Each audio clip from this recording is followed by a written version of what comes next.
arava to klasy tovovavy mbola malefaka hatramin'ny azety Madagasikara. Noho izany mazava ho azy dia maina ny andro manerana ny nositsika. Mila mitandrina kosa ny mpampiasa ranomasina manomboka amin'ny morontsiraky Morombe hatraty Taolagnaro aty satria ahery be ny ranomasina ary ho avo ny onja.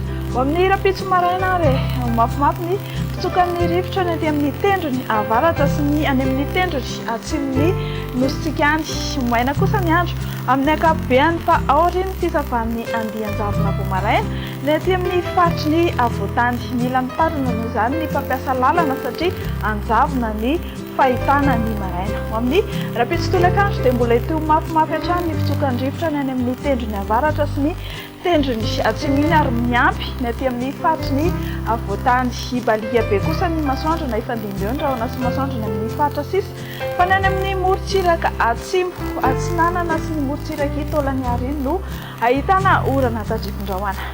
Raha mikasika ny maripana indray dia mbola mafana sika aloha araka ny efa voalaza teny am-piandroana. Ho amin'ny rapitso maraina ary ny maripana ambany indrindra dia any Avakinankaratra 10 degré Celsius, ny faritany Antananarivo 10 degré Celsius, ny faritany Fianarantsoa dia 20 degré Celsius, ny any amin'ny tendrony avaratry Madagasikara any 20 degré ary ny any amin'ny faritra atsimo dia mandina ny 19 degré Celsius. Ho amin'ny rapitso tolakandro menamena be amin'ny sary no maripana ambony indrindra dia 4 degré any Antsohihy any Maheratanàna ary any Morondava sy ny manodidina avy.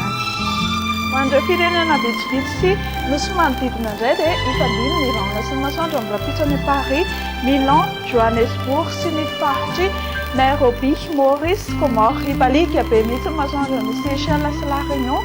Ny faritry Bangkok no anorana tandrivindrahoana mety arakotrika. Dia izay ary aloha noho izy mbola mifampitaona eto isika ho amin'ny rapitso mandrapitafaka.